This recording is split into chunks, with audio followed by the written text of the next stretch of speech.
കൂർക്കം വലി അഥവാ സ്നോറിങ് എന്ന് പറയുന്നത് ഇന്ന് എല്ലാവരിലും തന്നെ കോമൺ ആയിട്ടുള്ള ഒന്നാണ്. അതായത് പുരുഷന്മാരിലാണ് ഏറ്റവും കൂടുതൽ വർദ്ധിച്ചു വരുന്നത്. ഈ ഒരു ബുദ്ധിമുട്ട് കാരണം ഇന്ന് പല രീതിയിലുള്ള ഡിവോഴ്സ് പ്രശ്നങ്ങളിലൊക്കെ ഉണ്ടാവാറുണ്ട്. അപ്പോൾ എന്തുകൊണ്ടാണ് ഈ കൂർക്കം വലി ഉണ്ടാവുന്നത്, അല്ലെങ്കിൽ സ്നോറിങ്ങിന്റെ കാരണങ്ങൾ എന്തൊക്കെയാണ്?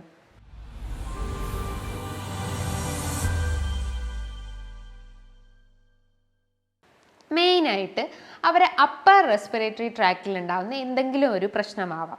അപ്പർ റെസ്പിറേറ്ററി ട്രാക്ട് എന്ന് പറയുമ്പം നമ്മൾ ഈ കഴുത്തിൻ്റെ മേലിലോട്ടായിട്ടുള്ള, അതായത് ത്രോട്ട് ആവാം, നമ്മുടെ വായ്ക്കകത്ത് എന്തെങ്കിലും പ്രശ്നങ്ങൾ ഉണ്ടാവാം, അല്ലെങ്കിൽ നോസ് ആവാം, ഐസ് ആവാം, അതേപോലെ ഹെഡിൽ എന്തെങ്കിലും ഇഷ്യൂസ്, അങ്ങനെ എന്തെങ്കിലും അപ്പർ റെസ്പിറേറ്ററി ഇൻഫെക്ഷൻസിൽ എന്തെങ്കിലും പ്രശ്നങ്ങൾ ഉണ്ടാവുകയാണെങ്കിൽ നമുക്ക് സ്നോറിങ് ഉണ്ടാവാം. എസ്പെഷ്യലി കുട്ടികളിലായാലും മുതിർന്നവരിലായാലും നേസൽ പോളിപ്പ്, അതായത് മൂക്കിൽ ദശ വളരുന്ന പ്രശ്നങ്ങൾ ഉണ്ടാവുക, അതായത് ഇൻഫ്ലമേഷൻ ഓഫ് നേസൽ മ്യൂക്കസ് ലൈനിങ്ങിനെയാണ് നമ്മൾ നേസൽ പോളിപ്പ് എന്ന് പറയുന്നത്.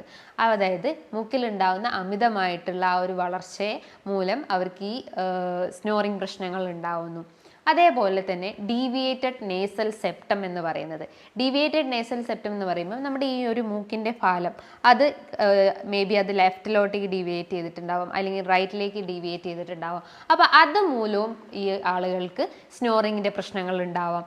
മറ്റൊരു കാരണം എന്ന് പറഞ്ഞു കഴിഞ്ഞാൽ അവർക്ക് എന്തെങ്കിലും അലർജി പ്രശ്നങ്ങൾ ഉണ്ടാവുന്നത്, അതായത് റെക്കറൻ്റ് ആയിട്ട് ഇങ്ങനെ തുമ്മൽ, ജലദോഷം, കണ്ണ്, മൂക്ക്, തൊണ്ടയൊക്കെ ചൊറിയുക, അല്ലെങ്കിൽ കഫക്കെട്ട് ഉണ്ടാവുക, തൊണ്ട ചൊറിച്ചിലുണ്ടാവുക, ചുമയുണ്ടാവുക, തലവേദന പ്രശ്നങ്ങളൊക്കെ ഉണ്ടെങ്കിൽ, അല്ലെങ്കിൽ റിക്കറൻ്റ് ആയിട്ട് ഇത്തരം അലർജി പ്രശ്നങ്ങളൊക്കെ വന്നിട്ടുണ്ടെങ്കിലും, അല്ലെങ്കിൽ അലർജീൻ്റെ ഹിസ്റ്ററി ഉണ്ടെങ്കിലും ഇത്തരം സ്നോറിങ് പ്രശ്നങ്ങൾ ഉണ്ടാവാനുള്ള ഒരു ചാൻസസ് ഉണ്ട്.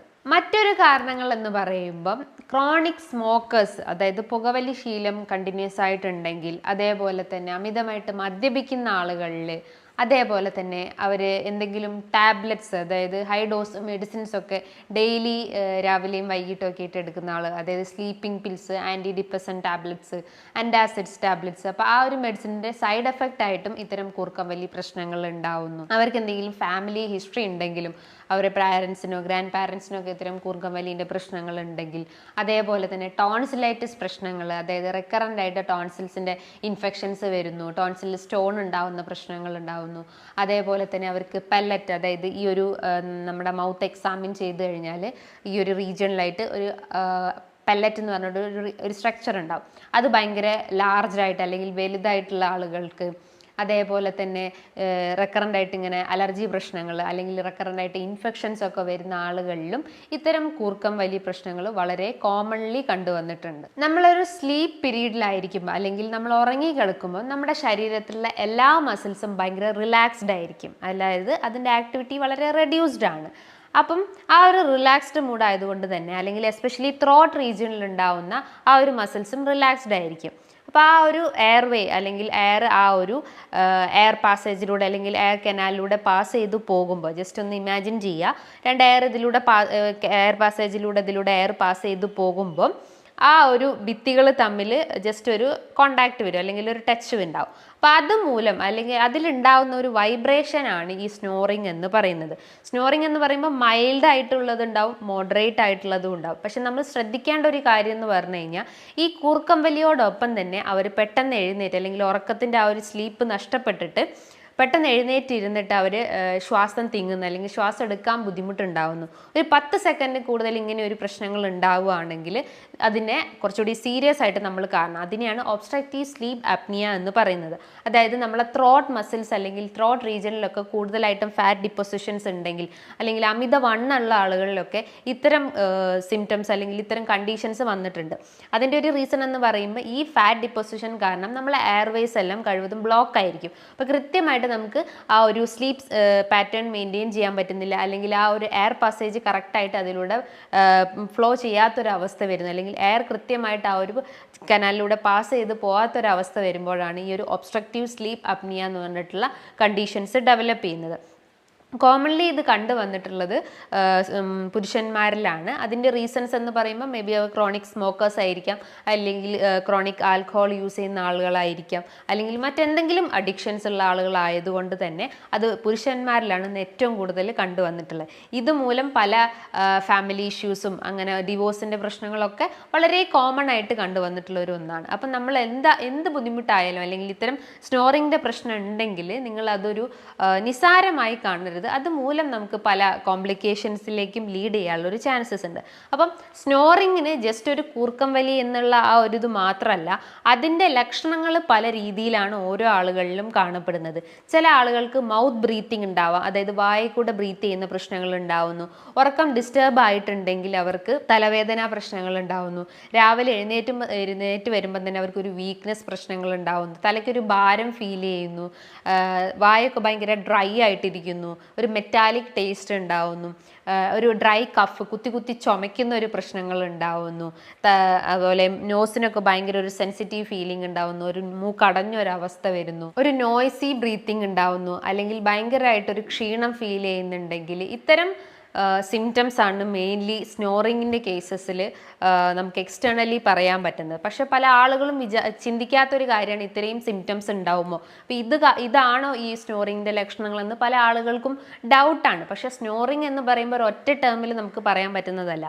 അതിൻ്റെ സിംറ്റംസിൽ വരുന്നതാണ് ഈ നോയ്സി ബ്രീത്തിങ്, അതേപോലെ തന്നെ ഡ്രൈ കഫ്, അതേപോലെ ഡ്രൈ മൗത്ത്, വീക്ക്നെസ്, ഹെഡ് ഏക്കിൻ്റെ പ്രശ്നങ്ങളൊക്കെ ഉണ്ടാകുന്നത്. അപ്പോൾ ഈ ഒരു ഗ്രൂപ്പ് ഓഫ് സിംറ്റംസിനെയാണ് നമ്മൾ ആ ഒരു സ്നോറിങ്ങിൻ്റെ കാറ്റഗറിയിൽ വരുന്നത്. നമുക്കൊരു സ്ലീപ്പ് ഡിസ്റ്റർബ്ഡ് ആയിട്ടുണ്ടെങ്കിൽ ത്രൂ ഔട്ട് ആ ഒരു ഡേ അല്ലെങ്കിൽ നൈറ്റ് ആ ഒരു വീക്ക്നെസ് അനുഭവപ്പെടാം. അപ്പം പല ടെസ്റ്റുകളും ഈ ഒരു സ്നോറിങ്ങിൻ്റെ കേസസിൽ അവൈലബിൾ ആണ്. നമുക്ക് മെയിൻലി ഒരു CT സ്കാൻ എടുക്കാം, അല്ലെങ്കിൽ ഒരു MRI സ്കാൻ എടുക്കാം. അതായത് നമ്മളെ ഹെഡിൻ്റെ 2 സ്കാനിങ് എടുത്തു കഴിഞ്ഞാൽ നമുക്ക് എന്തെങ്കിലും എക്സ്ട്രാ ഗ്രോത്ത് ആണോ, അല്ലെങ്കിൽ ഡീവിയേഷൻസ് ഉണ്ടോ, അല്ലെങ്കിൽ എന്തെങ്കിലും ഇൻഫെക്ഷൻസ് ഉണ്ടോ എന്ന് അറിയാൻ പറ്റും. അതേപോലെ തന്നെ കുറച്ചുകൂടി അഡ്വാൻസ്ഡ് ആയിട്ടുള്ള ഒരു സ്റ്റഡിയാണ് പോളിസോംനോഗ്രഫി എന്ന് പറഞ്ഞാൽ നമ്മൾ ഒരു സ്ലീപ്പ് സൈക്കിൾ മെയിൻറ്റെയിൻ ചെയ്യുക, അല്ലെങ്കിൽ ത്രൂ ഔട്ട് ഒരു ഹോസ്പിറ്റലിൽ ഒരു സ്ലീപ്പ് സൈക്കിൾ മെയിൻറ്റെയിൻ ചെയ്തിട്ട് ആ ഒരു ടൈമിൽ നമ്മളെ പൾസ് റേറ്റ്, അതേപോലെ തന്നെ ഓക്സിജൻ ലെവൽ, ബ്ലഡ് പ്രഷറിൻ്റെ ലെവൽ, അതേപോലെ നമ്മളെ ഹാർട്ട് റേറ്റ്, അങ്ങനെ പല നമ്മൾ ആ ഒരു വൈറ്റൽ സൈൻസ് എല്ലാം എക്സാമിൻ ചെയ്യും. ആ ഒരു ടൈം പീരീഡിൽ നമുക്ക് എന്തെങ്കിലും വേരിയേഷൻസ് ഉണ്ടോ, അല്ലെങ്കിൽ ബ്രീത്തിങ് പാറ്റേൺ റെഡ്യൂസ്ഡ് ആയിട്ടുണ്ടോ എന്ന് ആ ഒരു സ്റ്റഡിയിലൂടെ നമുക്ക് അറിയാൻ പറ്റുന്നതാണ്. ഞാൻ നേരത്തെ പറഞ്ഞിട്ടുള്ള ഒബ്സ്ട്രക്റ്റീവ് സ്ലീപ്പ് അപ്നിയ, അതായത് സ്നോറിങ്ങിൻ്റെ ഒരു എക്സ്റ്റേണൽ അല്ലെങ്കിൽ ഒരു കോംപ്ലിക്കേഷൻസിലേക്ക് നമുക്ക് പറയാം ഈ ഒബ്സ്ട്രക്റ്റീവ് സ്ലീപ്പ് അപ്നിയ എന്ന് പറഞ്ഞാൽ. അതായത് നമ്മൾ ഉറങ്ങിക്കൊണ്ടിരിക്കുമ്പം പെട്ടെന്ന് എഴുന്നേറ്റ് ഇരിക്കുക, എന്നിട്ട് ശ്വാസത്തിന് വേണ്ടി ഇങ്ങനെ ഒരു ക്രേവിങ് ഉണ്ടാവും, അല്ലെങ്കിൽ ശ്വാസം എടുക്കാൻ ബുദ്ധിമുട്ടുണ്ടാകുന്നു. അതൊരു 10 സെക്കൻഡിൽ കൂടുതൽ നിൽക്കുകയാണെങ്കിൽ അതൊരു ഡേഞ്ചർ സൈനാണ് നമുക്ക് മനസ്സിലാക്കാം. അപ്പോൾ അത് വരാനുള്ള കാരണങ്ങൾ, അല്ലെങ്കിൽ സ്നോറിങ് വരാനുള്ള കാരണങ്ങൾ എന്താണോ അത് നമ്മൾ ആദ്യം ക്ലിയർ ഔട്ട് ചെയ്യാൻ ശ്രമിക്കുക. അതായത് ഡീവിയേറ്റഡ് നേസൽ സെപ്റ്റം ആണെങ്കിൽ, അല്ലെങ്കിൽ പോളിപ്പോ, അല്ലെങ്കിൽ എന്തെങ്കിലും ഇഷ്യൂസ് ഉണ്ടെങ്കിൽ അത് ആദ്യം നമ്മൾ ക്ലിയർ ഔട്ട് ചെയ്യാൻ ശ്രമിക്കുക. സ്നോറിങ്ങിൻ്റെ ഒരു മാനേജ്മെൻറ്റ് പാർട്ട് എന്ന് പറയുമ്പം നമ്മൾ ശ്രദ്ധിക്കേണ്ട ഒരു കാര്യം എന്ന് പറഞ്ഞു കഴിഞ്ഞാൽ ആദ്യം നമ്മൾ ആ റൂട്ട് കോസ് ഉണ്ടെങ്കിൽ അത് ആദ്യം ക്ലിയർ ഔട്ട് ചെയ്യാൻ ശ്രമിക്കുക. അതായത് അമിത വണ്ണമൊക്കെ ഉള്ള ആളുകളാണെങ്കിൽ വെയിറ്റ് റെഡ്യൂസ് ചെയ്യുന്നുള്ള ആക്ടിവിറ്റിയിൽ ഇൻവോൾവ് ചെയ്യാൻ ശ്രമിക്കുക. ഇനിയിപ്പോൾ തൈറോയിഡിൻ്റെ ഇഷ്യൂസ് ഉള്ള ആളുകൾക്കും ഇത്തരം സ്നോറിങ് പ്രശ്നങ്ങൾ കണ്ടുവന്നിട്ടുണ്ട്. അതിൻ്റെ ഒരു കാരണം എന്ന് പറഞ്ഞു കഴിഞ്ഞാൽ തൈറോയിഡിൽ ഉണ്ടാകുന്ന ഒരു എക്സ്ട്രാ ഒരു സ്വെല്ലിങ്, അല്ലെങ്കിൽ അതിനെയാണ് ഗോയിറ്റർ എന്ന് പറയുന്നത്. അതായത് നമ്മളെ നെക്കിൽ ഉണ്ടാകുന്ന തൈറോയിഡ് സ്വെല്ലിങ്ങിനെയാണ് ഗോയിറ്റർ എന്ന് പറയുന്നത്. അതുമൂലവും നമ്മൾ ആ ഒരു എയർ പാസേജ് ഒബ്സ്ട്രക്റ്റഡ് ആവും. അപ്പോൾ അതുമൂലം നമുക്ക് ഈ ഒരു സ്നോറിങ് പ്രശ്നങ്ങൾ ഉണ്ടാകുന്നു, ബ്രീത്തിങ് ഡിഫിക്കൽറ്റി ഉണ്ടാകുന്നു. അപ്പോൾ തൈറോയിഡിൻ്റെ കോസ് എന്താണ് അത് ആദ്യം ക്ലിയർ ഔട്ട് ചെയ്യാൻ ശ്രമിക്കുക. അതേപോലെ തന്നെ നിങ്ങൾക്ക് എന്തെങ്കിലും അഡിക്ഷൻസ് ഉണ്ടെങ്കിൽ, അതായത് ആൽക്കഹോൾ, സ്മോക്കിംഗ്, അങ്ങനെ എന്തെങ്കിലും ഹാബിറ്റ്സ് ഉണ്ടെങ്കിൽ അത് റെഡ്യൂസ് ചെയ്യാൻ ശ്രമിക്കുക. അതേപോലെ നിങ്ങൾ ഉറങ്ങുന്ന പൊസിഷൻസും ഇതിനെ വളരെയധികം ഡിപ്പെൻഡ് ചെയ്യുന്നുണ്ട്. നിങ്ങൾ കിടക്കുമ്പം സ്ട്രെയിറ്റ് ആയിട്ട് ഒരു പ്രോൺ പൊസിഷനിൽ കിടക്കുന്നതിന് പകരം ഒരു സൈഡിലോട്ട് ചെരിഞ്ഞ് കിടക്കും, ഒന്നെങ്കിൽ റൈറ്റോ അല്ലെങ്കിൽ ലെഫ്റ്റിലോട്ടോ ജസ്റ്റ് ഒന്ന് ചെരിഞ്ഞ് കിടന്നു കഴിഞ്ഞാൽ നമ്മൾ ആ ഒരു സർക്കുലേഷൻ കുറച്ചുകൂടി കറക്റ്റ് ആവും, അല്ലെങ്കിൽ ബ്രീത്തിങ് സൈക്കിൾ കുറച്ചുകൂടി ഒന്ന് ഇമ്പ്രൂവ് ചെയ്യാൻ പറ്റുന്നതാണ്. അതേപോലെ തന്നെ നിങ്ങൾ കിടക്കുമ്പം കുറച്ചുകൂടി ഹെഡ് ലിഫ്റ്റ് ചെയ്യുന്ന രീതിയിലുള്ള ആ ഒരു സ്ലീപ്പ് സൈക്കിൾ അല്ലെങ്കിൽ സ്ലീപ്പ് പാറ്റേൺ പോസ്ചർ മെയിൻറ്റെയിൻ ചെയ്ത് കഴിഞ്ഞാൽ ഇത്തരം സ്നോറിങ്ങിൻ്റെ ആ ഒരു ഇഷ്യൂസ് നമുക്കൊന്ന് കുറയ്ക്കാൻ പറ്റുന്നതാണ്. ഹോമിയോപ്പതിയിൽ ഈ സ്നോറിങ് ഇഷ്യൂസിന് ഒരുപാട് മെഡിസിൻസ് അവൈലബിൾ ആണ്. നമ്മൾ അതിൻ്റെ ഒരു റൂട്ട് കോസ് എന്താണോ നോക്കിയിട്ട് സിംറ്റംസിനനുസരിച്ചാണ് നമ്മൾ മെഡിസിൻസ് കൊടുക്കാറ്. ഇനി ഇതുമായി ബന്ധപ്പെട്ട് നിങ്ങൾക്ക് എന്തെങ്കിലും സംശയങ്ങൾ ഉണ്ടെങ്കിൽ താഴെ കാണുന്ന നമ്പറിൽ കോൺടാക്ട് ചെയ്യാവുന്നതാണ്. നല്ലൊരു ഹെൽത്ത് ടോപ്പിക്കുമായി വീണ്ടും കാണാം. നന്ദി.